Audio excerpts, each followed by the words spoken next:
Hello. Hello, my name is Gabe, and welcome to Requested Features, the show where we look at games and determine what can be added, removed, or altered to make the game better. Today we're looking at the recent Switch release of Miitopia. Keep in mind that we are talking about the Switch release. Anything that applies to the 3DS version that does not apply to the Switch version will not be discussed in today's video. Also, as always, we will be avoiding any and all story spoilers.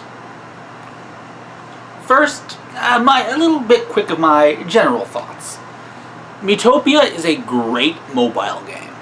That is to say, it's great for bus rides or waiting rooms or any other reason you need to wait a decent period of time, as it's a little repetitive for general play. But, yeah, you got some time to kill. You might want to play like a few rounds of it, that's fair. Now, this video will be divided into 4 categories. Customization, exploration / progression, combat, and our ever-present category, miscellaneous points. This game offers a lot of customization by its very nature. Players were already in the 3DS version showing tremendous talent in what they could do with the limited tools provided by the 3DS version. But they were just that, limited. The tools given to you in the Switch version tower over the 3DS version by miles. However, when it comes to sharing and browsing of Mii's created, you can instantly acquire 3DS Mii's by checking popular Mii's. However, the more advanced Switch tools to get that requires the entrance of a code that can only be acquired outside of the game. Or that means when it comes to online browsing inside the game, you are quite limited. Giving players access to a plethora of browsing options in-game just makes sense. Allow me to create and tag any Mii I create on the Switch or 3DS version, and let me then browse for them all on the Switch version. Why not? It's much better than having to go to third parties to just accomplish the same thing. Saves me quite a bit of time.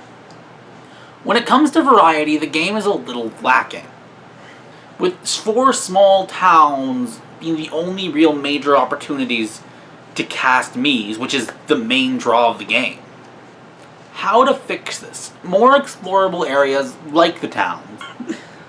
Have them show up more often, and have some of them be not required and just for flavor. Also, when you're traveling on the auto-scrolling sections, which is most of the time, it'd be nice if more can happen than the handful of battles and the very few events that do happen. Be nice if there was a bit more variety. Combat. The only change of note to make to combat is AI. Or rather, are your AI teammates.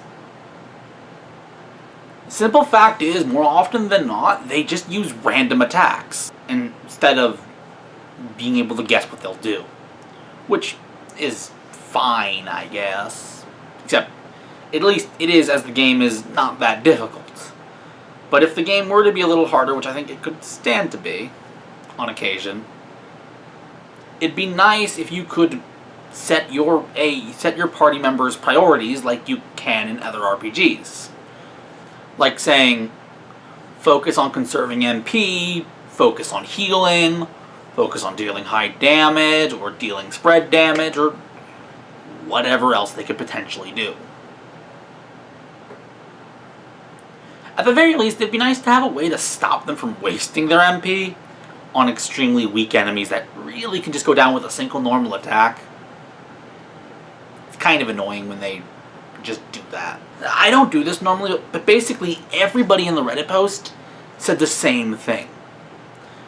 The most hated feature in the game is, drumroll please, what do you mean you don't want to bother? Fine. Bam. See? Not that hard, is it? Sickness. Basically, the way the mechanic works randomly at certain intervals, one of your party members will be declared sick. If they're sick, they cannot eat, which allows them to gain new stats and level up their stats. Cannot go out to be in the ability to level up. Cannot go out on the adventure, meaning they can't level up or gain experience that turn. Basically, they can't do anything. Now, it's not really that big a deal considering the game isn't that hard or one stage.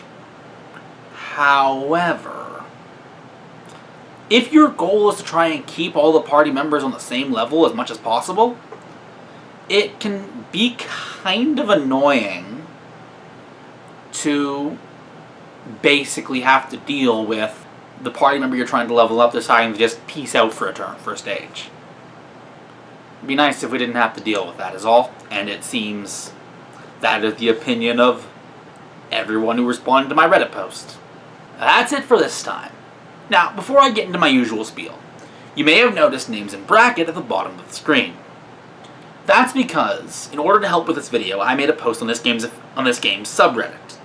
If a name was included while I was talking about something, it means at that point was something I would not have thought to talk about on my own. So, credit where credit's due. If you want to check out that subreddit, link is in the description. Keep in mind that both in the post made, both in my post and in that subreddit as a whole, there will be spoilers, because, well, that's just how it is. Otherwise, if you like this video and you want to see more like it, give it a like and subscribe. But more importantly than any of that, have a good night.